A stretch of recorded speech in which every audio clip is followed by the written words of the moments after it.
Hey y'all, it's Chloe and we're back with another Married at First Sight Season 10 episode 16 Decision Day review. Guys, we made it to Decision Day.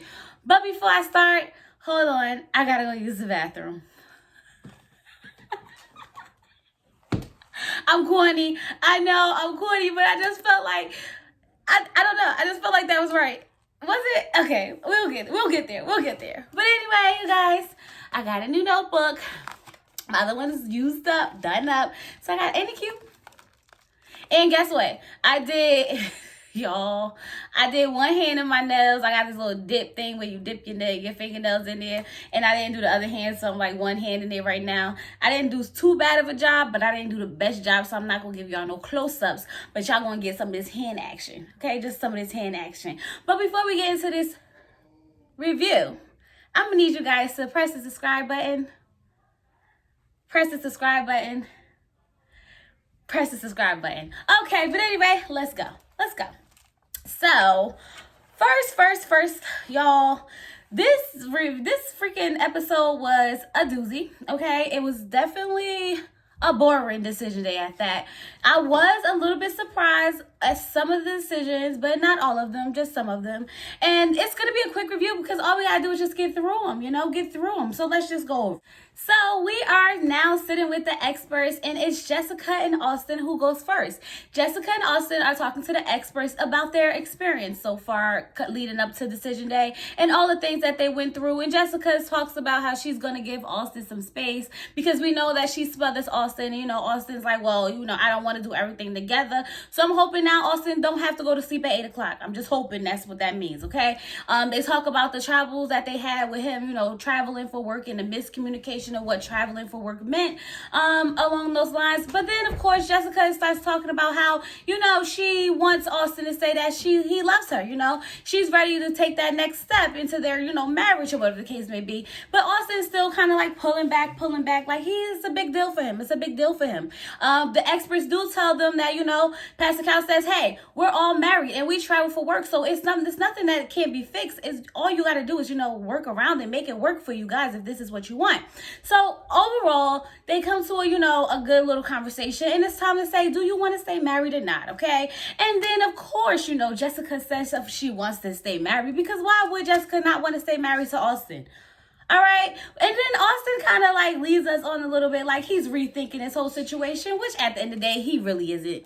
He does tell Jessica that he loves her and he would love to stay married to her because he loves her. Not only did he say it once, he said it twice. And I was like, Austin, oh, see, that's what I mean. Let it be organic. That was organic. Even when they tried to force that conversation about him saying he loved her, he did not give into it, okay? He waited till he wanted to say it at the right time, and I must say, it was definitely the right time, okay?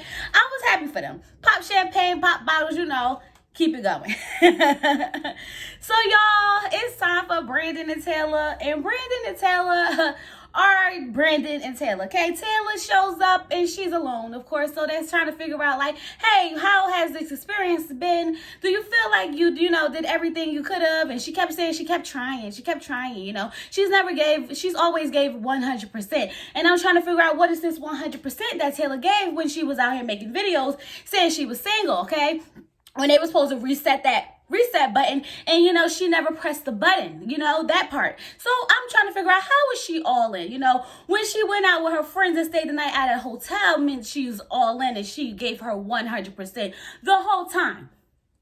Interesting. I find it very interesting. But nonetheless, Brandon walks in, okay? And Brandon walks in like, how y'all doing, okay? As he sits down, he tells them that, listen, the problem wasn't with Taylor. The problem was with the producers because they kept making me late for work. And I told them I was not filming again unless I got my apology. And guess what? I got my apology. So, I'm here. I said Brandon is a whole trip, okay? Brandon is a whole mess. But I get it because he was obviously feuding with production, okay? This is what caused him to continuously blow up at production because his attitude has never really been towards Taylor. It's been towards production. And Taylor has never taken his side. So then it becomes a problem with Taylor. Connections, y'all. Connections. But nonetheless, them two, they sitting there and they're talking. And Brenda decides that, hold your thought. Hold that thought. I gotta go to the bathroom, okay? Now everybody's like, see, this is what I'm saying, Brandon. You have to respect people's time. I have to go to the bathroom too. But you have to respect people's time. Y'all, I almost cried. It was so funny. I was like, Brandon really don't give a F about nothing, okay? He don't really care about nothing, okay? Brandon still gets up and decides he's gonna go pee, okay? He don't got time to be sitting here. He gotta go release this bladder, okay? He goes to the bathroom, and on his way back, he like, how y'all doing? And I'm just sitting here like, who is this man? What is wrong with him? He sits down, and then of course they're sitting there and they're talking, and Taylor says that she doesn't want to be married to Brandon anymore. And I'm like, of course she doesn't want to be married to Brandon anymore. But was I surprised? Yes, I was. You want to know why?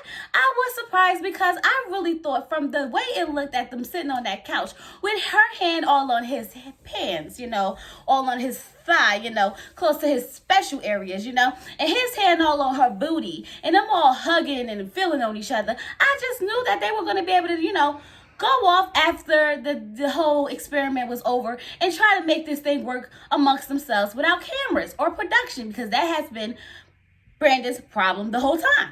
So I was a little surprised that they didn't, stick it out. And Brandon, if you ask me, looked like he was a little bit mad or a little bit sad that she didn't say she wanted to stay married, because he was like, you know what, I'm over it, I'm done. And Brandon gets up and him and his backpack, they leave. Y'all, I said, oh, Brandon is ready to go, okay? He didn't waste no time. He didn't sit around. He didn't talk about nothing, discuss nothing. He got his book bag and was out the door.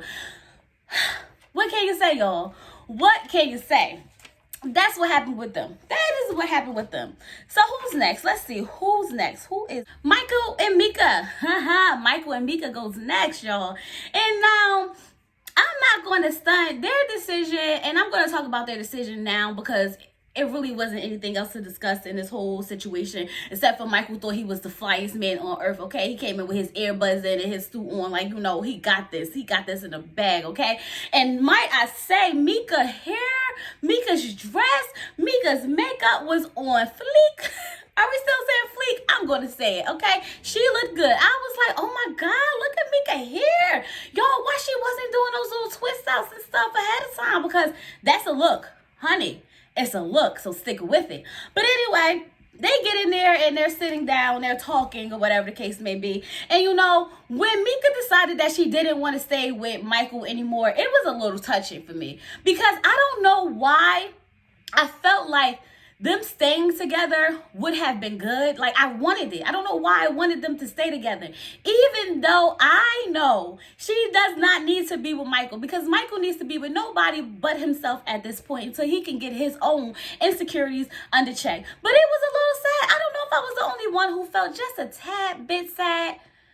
I don't know if it was just me. I mean, I'm really happy they didn't, that Mika made that decision for herself, because she stuck it out, okay? She went through a lot. She endured a lot. But at the end of the day, I really thought, like, I don't know. It just made me feel like, oh, I really kind of wish they would have tried, I don't know what that was about, y'all, but it didn't happen. Them two end up saying they didn't want to stay married. Well, no, Mika said she didn't want to stay married. And, Michael said he didn't believe in divorce. He felt like this is a fail. He felt like he was being as honest, as he said, as possible. And I'm like, no, Michael, no, you wasn't being as honest as possible, because honest as possible would have been, I don't want to discuss my job or my finances. That's honest as possible. Not honest as possible as I got this job, I got that job, because they had to play back all the clips of how many times he said his profession was. So we got the clip of him telling Pastor Cal that he does yoga. He teaches yoga twice a week. Then we got him saying that on his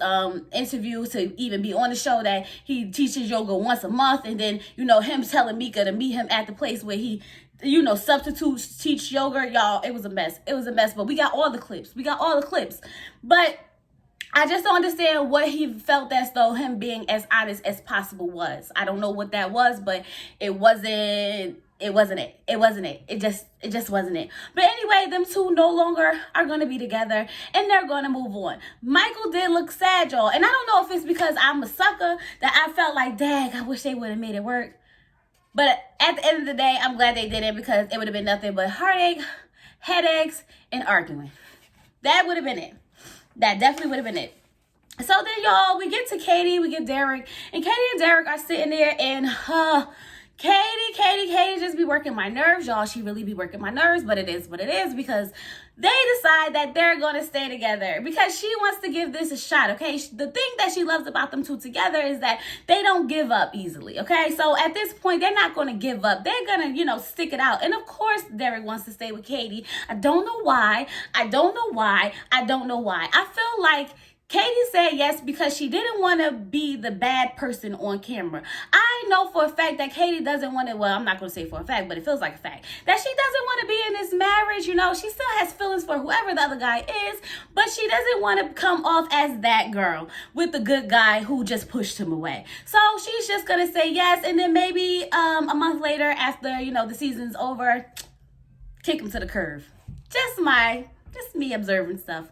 Just my opinion. I don't know. I could be wrong, but we don't know. So then, y'all, we get over to Mindy and we get to Zach. And Mindy and Zach, I'm so glad. Let me just say, I am so glad that this is not what I thought it was going to be, okay? Because it looked like Mindy was taking Zach back, but she did not, because this has been the best thing she has done for herself was leave Zach to the curb, okay? Kick him to the curb and be done with him. And she feels so liberated. She feels good about it. And that's the best decision that she has made, okay? Pastor Cal needs to know from Zach, hey, what was your real intention? Did you come on this show for exposure, or did you really come up here to find love? Because it really seems like you didn't come up here for the right reasons.